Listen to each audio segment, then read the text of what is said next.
I'm very honored to be here. I'm excited, and it feels very good. I will have the chance to speak about two of my favorite topics, circularity and plastics. How many of you guys likes plastics? Doesn't have a too strong name these days. And one of the main reasons for that is probably because plastic is not part of the circular economy, yet at least. My name is Mattias Philipsson, like I was presented. I'm CEO of Swedish Plastic Recycling since 2018.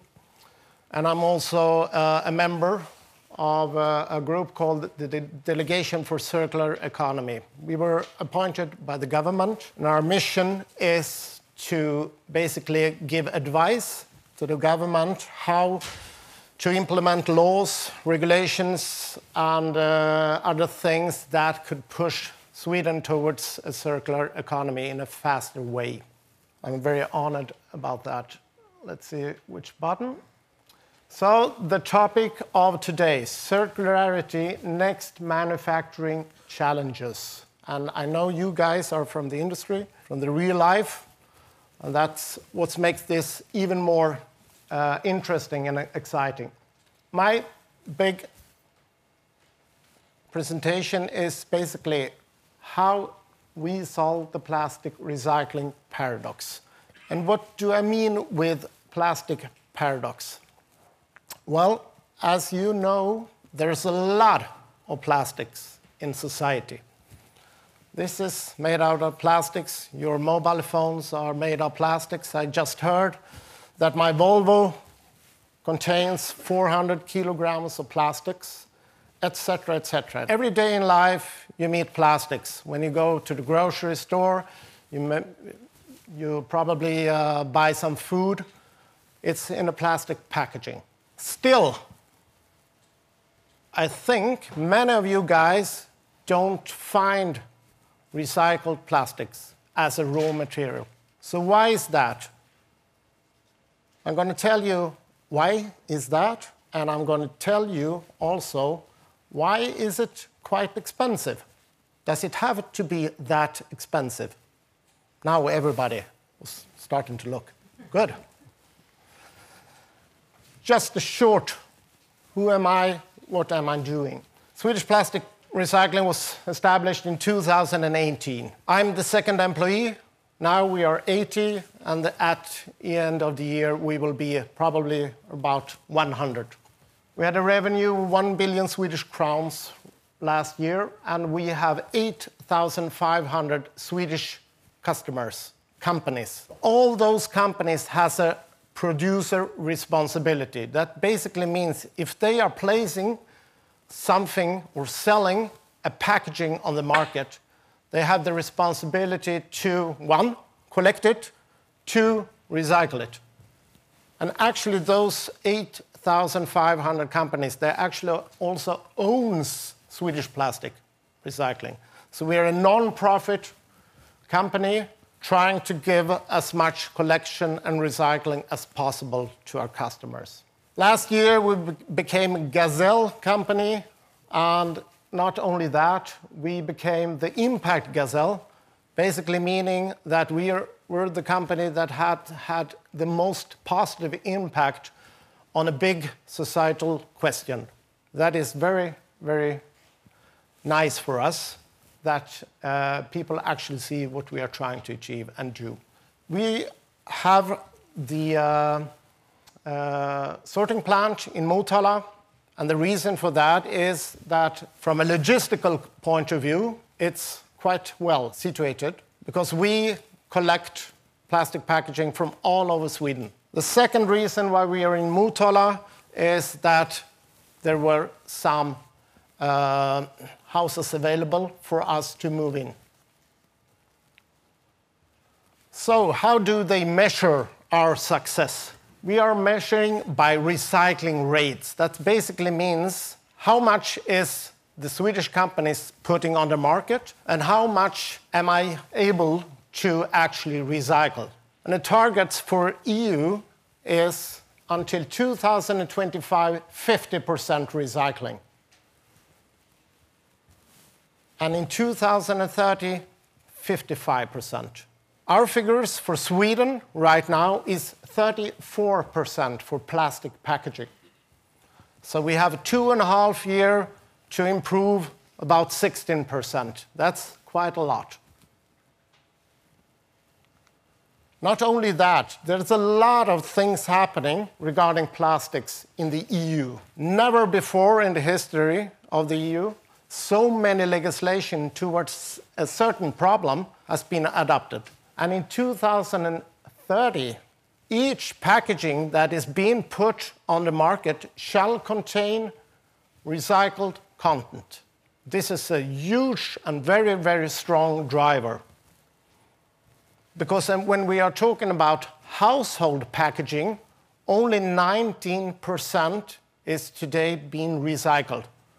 And by 2030, 35% in each packaging being placed on the market should contain recycled content. So how do we make plastics part of the circular economy? Well, I think you can adapt what I'm saying to almost all waste flows in society. Usually they are mixed, and you have to do something once you have collected it, regardless. And there's 3 things we need to do. 1, we need to collect, in my case, the packaging. I lose 50% because not you, but other people are not sorting the plastic packaging at home. 50%. So if I do everything right, I can only reach 50% today. Secondly, the packaging that is being sold on the market needs to be designed so my machines, my equipment actually can recycle it. 50% of the packaging being placed on the market currently is designed for recycling, and 50% is not. So I promise you, this is the only math we are doing today, but if I lose 50% here, and 50% of that is designed for recycling, how much is left? 25, good. Good. 25%, and then the last step. We need to sort and recycle the material, right? And we have losses in these processes. So you mentioned 25%, and because of the losses, we reach 19% for household packaging. So there's no secret hidden. This is the fact. And why I'm telling you this is because, from what I know, we are the only recycling company in Europe that actually open and transparent tell you how much we really are recycling. That should be law. Otherwise, how should I, as a customer, be able to choose who gives me value for money? You recycle 1%, and you 19%, and you 55%. Okay, you have my money. So, to today's key question. Recycling is good, right? Because we are measuring recycling rates. And I agree, we should improve recycling rates. Many people seem to believe that recycling is the same thing as circular economy. Many people, even some of you before, not for too long. Right? So I'm going to show you this wonderful city called Utopia with 100% recycling rates. Everything is designed for recycling, and the inhabitants, they are sorting everything. Here we have it. 100% recycling rates. It starts with the oil, drilling of oil. We have a refinery, and we have a factory that is actually producing plastic packaging. They fill it with content and send it to the store, and the people in the village, they buy it, and they sort the plastic packaging, and the truck goes and fetches. Then they go to this factory, and what is that? That's a park bench factory. There's no sorting, no nothing. They just melt all of the plastics together and make park benches. Very clever business idea, right? And once those park benches are being produced, they send it to the park, and they will stand there for 2 years, and then they are broke and sad, needs to be wasted. And because of the poor quality, because all plastics, different types, has been mixed, right? You cannot do anything. You cannot produce another packaging out of it. So there's only one way left. Take it to the incineration plant.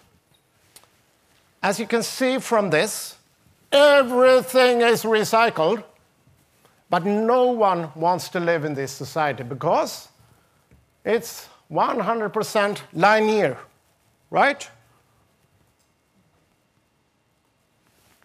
It doesn't decrease incineration. It doesn't decrease the demand for fossil fuels. So we are thinking in another way. We are trying to build Site Zero. This basically means that we sort each plastic type separately. So each color is a plastic type, like PET or polyethylene or polystyrene or any other type of plastic. We sort it in 12 different fractions. That's basically all material that is used in the plastic packaging industry. So each of them are being sorted and then sent to mechanical recycling. So one PET bottle becomes a new PET bottle. And I even put in a chemical recycling plant here. And that's for the very tricky ones, like laminates, consist of different types of plastics. They need a certain process in order to have it recycled. Once it's been recycled, it can go into the factory again. And like I said, we have a circularity. And as you can see, the smoke from here is much less. And the smoke from this plant is also much less because we can recycle it and use it over and over again, just because we sorted it and have recycled each fraction in order to not decrease the value. So if we today are recycling 19% of household packaging, before Site Zero, I would say that probably 80% was downcycled. And the fact is that Site Zero is the first plant of its kind. So I think and hope this will totally change the plastic recycling industry and how to think in a circular way. I think you heard what I told you, but just to give you some science as well, together with the Swedish Environmental Institute and the University of Chalmers, we made some calculations. And as you can see here, this is what it takes from CO2 emissions to actually produce the packaging. This is for collection, and this is when we incinerate it at the end. And the reference is no recycling at all. We send everything for incineration. And we compare this to the first society you saw, the Utopia. And as you can see, there's basically no advantage with downcycling. Doesn't have a meaning. But if we compared to our approach, we can decrease today with 31% compared to direct incineration. And there's a huge potential in this one as well, because with CCS technology or more design for recycling, more collection, etc., it will lower even more. And how much is 31%? It's basically 2% of Sweden's total CO2 emissions. That's more than aviation in Sweden. So this is what we are trying to build, or are building.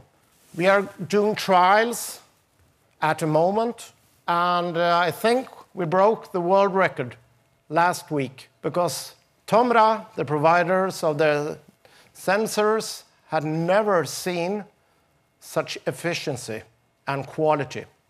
Makes me very proud and happy. So 200,000 tons, it will basically have the capacity for all plastic packaging from household in Sweden. We will sort out 12 fractions, and each of them should be separately recycled. And in phase 1, you see those different fractions.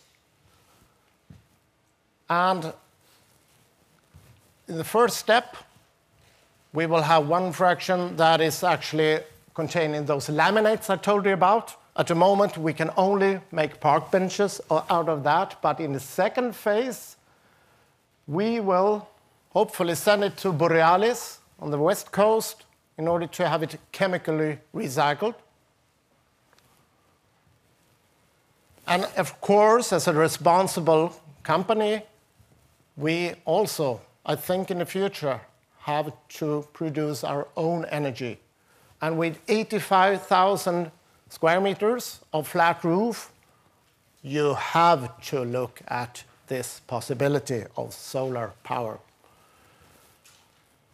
We also have a project with the Norwegians where we are planning to send rejects to a CCS facility. And last but not least, the next step would be also to have recycling capabilities in Motala. So we have a closed loop, not only in Sweden, but in Motala, where we could provide recycled plastics to Swedish industry. This is just a couple of examples of what we are already doing. And this is probably the most famous one, the Skåne flaskan or bottle with a detergent. Yes. This one, when you sorted that out at home and you put it in a waste bin, it will be collected and come to Motala. It will be separately sorted out and separately recycled and become a new Skåne bottle. And this is what we are aiming for all of the packaging. The same goes for a transparent meat tray. It will become a new meat tray, etc., etc. Thank you.